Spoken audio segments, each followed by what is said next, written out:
दोस्तों बहुत बहुत स्वागत करता हूं आप सभी का।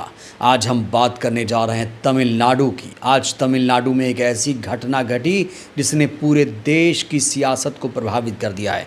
पूरे देश में इस घटना को लेकर चर्चा हो रही है। दोस्तों क्या इन्हें आप पहचानते हैं? इनका नाम है उदयनिधि स्टालिन। ये तमिलनाडु में नेता प्रतिपक्ष हैं, नेता विपक्ष हैं, डीएमके के नेता हैं। आज उदयनिधि स्टालिन को गिरफ्तार कर लिया गया है। तो आखिर उदयनिधि स्टालिन की क्यों हुई है गिरफ्तारी? सीएम विजय थलपति के फैसले पर क्यों उठ रहे हैं सवाल? वहीं सीएम विजय की फिल्म ने कैसे रुपहले पर्दे पर मचाया है धमाल, क्या किया है कमाल, वो भी मैं आपको बताऊंगा। लेकिन सबसे पहले दोस्तों बात करेंगे उदयनिधि स्टालिन की। उदयनिधि स्टालिन किसी परिचय पहचान के मोहताज नहीं है। इनका दो बयान बहुत ज़्यादा महत्वपूर्ण है जिसने इन्हें राष्ट्रीय पटल पर लाकर खड़ा कर दिया। इन्होंने सितंबर 2023 में सनातन धर्म की तुलना डेंगू और मलेरिया से की थी। इसके बाद मई 2026 में इन्होंने सनातन को लेकर एक और बयान दिया। इन्होंने कहा सनातन को खत्म कर देना चाहिए और इन्होंने ये बयान विधानसभा में दिया था मुख्यमंत्री विजय स्टालिन के सामने। लेकिन आज उदयनिधि स्टालिन ने एक ऐसा बयान दे दिया जिसके बाद उन्हें पुलिस ने तुरंत गिरफ्तार कर लिया। पुलिस ने न सिर्फ उदयनिधि स्टालिन को गिरफ्तार किया बल्कि उनके खिलाफ 6 गंभीर धाराओं में केस भी दर्ज कर लिया गया। अपनी गिरफ्तारी से बचने के लिए उदयनिधि ने हाई कोर्ट का भी दरवाजा खटखटाया। हाई कोर्ट का रुख किया अग्रिम जमानत के लिए, लेकिन मद्रास हाई कोर्ट में सुनवाई से पहले ही पुलिस ने उदयनिधि स्टालिन को गिरफ्तार कर लिया। तो आखिर उदयनिधि की क्यों हुई है गिरफ्तारी? तो इसके पीछे है उदयनिधि स्टालिन की महिला विरोधी सोच। दरअसल उदयनिधि स्टालिन ने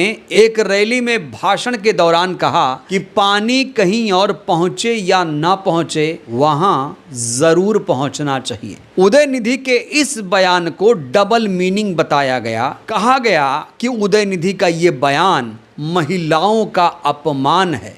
नेता विपक्ष को, नेता प्रतिपक्ष को महिलाओं का अपमान कतई नहीं करना चाहिए।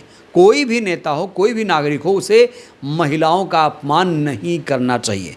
दोस्तों ये जो बयान है उदयनिधि स्टालिन का कि पानी कहीं पहुंचे ना पहुंचे वहां जरूर पहुंचना चाहिए, कहा जा रहा है कि इनका इशारा विजय थलपति और त्रिशा को लेकर था। दोस्तों आपने कई बार ये खबरें या फिर अफवाह सुनी होगी कि त्रिशा और विजय में कुछ चल रहा है, खिचड़ी पक रही है, दोनों शादी करने वाले हैं। दोनों का नाम अक्सर जोड़ा जाता है। पिछले कुछ सालों से विजय और त्रिशा के निजी रिश्ते को लेकर लगातार चर्चाएं हैं, अटकलों का बाजार गर्म है। लेकिन त्रिशा और विजय ने कभी भी इन चर्चाओं में भाग नहीं लिया, ना ही कभी इन चर्चाओं की पुष्टि की और ना ही उन्होंने कभी भी अपने रिश्ते को लेकर कोई आधिकारिक बयान दिया। दोस्तों आपको यहाँ बता देना बहुत ज़रूरी है कि विजय थलपति और त्रिशा ने कई सफल फिल्मों में काम किया। दोनों की जोड़ी तमिल सिनेमा की सबसे कामयाब जोड़ी मानी जाती है। लेकिन कुछ लोग सोशल मीडिया पर ऐसे भी हैं जो इनके रिश्ते को लेकर तरह तरह की बातें करते हैं। और आज जब ऐसी बात विपक्ष के नेता उदयनिधि ने की तो फिर उनको पुलिस का सामना करना पड़ा, गिरफ्तारी का सामना करना पड़ा और उन्हें आज गिरफ्तार कर लिया गया।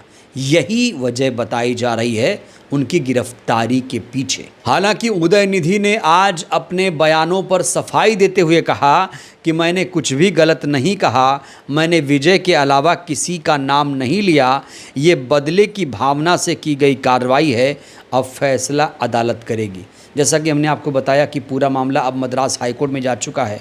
हालांकि पुलिस ने इन्हें गिरफ्तार कर लिया। एक बार फिर से इन्होंने हाईकोर्ट का दरवाज़ा खटखटाया है। यहाँ उदयनिधि कह रहे हैं कि भाई हमने त्रिशा का नाम नहीं लिया, हमारे बयान का मतलब गलत निकाला गया। वहीं एडीएमके के सांसद दुरई वाइको ने कहा है कि कार्यक्रम का मकसद कावेरी और किसान की समस्या उठाना था, लेकिन इस तरह की टिप्पणी महिलाओं का अपमान है। यहाँ वाइको कह रहे हैं कि उदयनिधि को ऐसे बयानों से बचना चाहिए था, उन्हें कावेरी जल विवाद पर बोलना चाहिए था, किसानों की समस्याओं पर बात करनी चाहिए थी, लेकिन उन्होंने पूरे मुद्दे को गलत दिशा में मोड़ने की कोशिश की। उदयनिधि का ये बयान महिलाओं का अपमान है। उदयनिधि स्टालिन की गिरफ्तारी के बाद बहुत सारे लोग इस समय विजय थलपति की तारीफ कर रहे हैं, कह रहे हैं कि विजय थलपति ने स्टालिन को अच्छा सबक सिखाया। खास तौर से वो लोग जो स्टालिन के बयान से बहुत ज्यादा आहत थे। जब स्टालिन ने ये कहा था कि सनातन को खत्म कर देना चाहिए, मलेरिया डेंगू से इसकी तुलना की थी, तब भी स्टालिन की गिरफ्तारी की बात कही गई थी। लेकिन आज जब स्टालिन की गिरफ्तारी हुई तो वो वर्ग बहुत ज्यादा खुश हो गया जो स्टालिन के बयानों से आहत हो गया था। हालांकि इस पूरे मामले में अभी तक तमिलनाडु के सीएम विजय थलपति का कोई भी बयान, कोई भी रिएक्शन सामने नहीं आया है। बड़ा सवाल ये खड़ा हो रहा है, क्या गिरफ्तारी का आदेश विजय थलपति की तरफ से दिया गया या फिर पुलिस ने स्वतः संज्ञान लिया? और कहीं ऐसा तो नहीं कि थलपति को इस पूरे केस में बदनाम किया जा रहा है, थलपति को तानाशाह बताने की कोशिश की जा रही है? क्योंकि दोस्तों याद रखिए, यहाँ पर नेता विपक्ष की गिरफ्तारी हुई है और जब भी किसी राज्य में नेता विपक्ष की गिरफ्तारी होती है तो उंगलियां मुख्यमंत्री पर उठती हैं। तो जहां एक तरफ विजय थलपति की तारीफ हो रही है तो उनकी आलोचना भी हो रही है। खासतौर से विपक्ष के बहुत सारे नेता उनकी आलोचना भी कर रहे हैं कि विजय थलपति को पुलिस को रोकना चाहिए, कोई ऐसा बड़ा बयान नहीं दिया था, नाम भी नहीं लिया था, तो उन्हें कम से कम स्टालिन के इस बयान की वजह से गिरफ्तारी नहीं करवानी चाहिए। तो स्टालिन के गिरफ्तारी के बाद सीधे अब उंगलियां विजय थलपति की तरफ उठ रही हैं कि विजय थलपति ने ही स्टालिन को गिरफ्तार कराया। हालांकि बहुत सारे लोग इस गिरफ्तारी को जस्टिफाई भी कर रहे हैं। लोग यही कह रहे हैं कि स्टालिन को ऐसे बयान, बचकानी बयान नहीं देनी चाहिए, महिलाओं का अपमान नहीं करना चाहिए, डबल मीनिंग बातें नहीं करनी चाहिए। तो विजय थलपति अक्सर चर्चा में रहते हैं। आज जब स्टालिन गिरफ्तार हुए तब भी उनकी चर्चा है और इस समय उनकी फिल्म को लेकर विजय थलपति की बड़ी ज्यादा चर्चा हो रही है। दोस्तों खबर यह मिल रही है कि जननायकन ने बॉक्स ऑफिस पर एक छाप छोड़ दी है। 12वें दिन विजय थलपति की फिल्म ने कमाल कर डाला है। देश में बम्पर कमाई कर रही है साउथ की फिल्म जननायकन फिल्म। क्या आप लोगों ने देखी है? दोस्तों मैंने इस पर रिव्यू भी किया था, क्या आप लोगों ने देखी? दोस्तों अगर नहीं देखी तो आपको वो फिल्म जरूर देखनी चाहिए।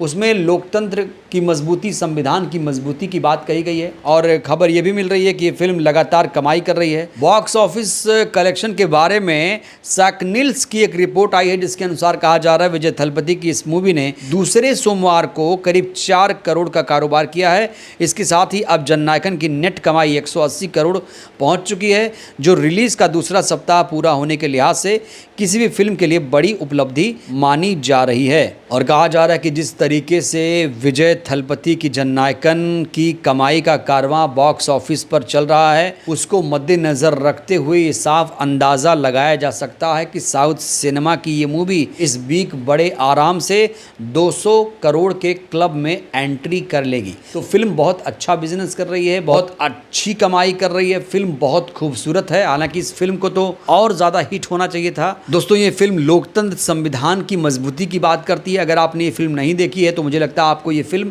देख लेनी चाहिए। अगर आप फिल्म देखते हैं और अगर आपने जननायकन नहीं देखी तो आप लोग फिल्म देखना ही छोड़ दीजिए। और अगर कोई फिल्म देख रहा है तो उसे जननायकन जरूर देखनी चाहिए। देख के आइए, मुझे जरूर बताइए तमिलनाडु में जिस तरीके से स्टालिन की गिरफ्तारी हुई है, स्टालिन की इस गिरफ्तारी को आप लोग कैसे देखते हैं? स्टालिन को क्या इस तरीके से बयान देना चाहिए था? स्टालिन कैसे नेता हैं? विजय थलपति कैसे मुख्यमंत्री हैं? आपकी नज़र में राय दीजिएगा। बहुत बहुत धन्यवाद।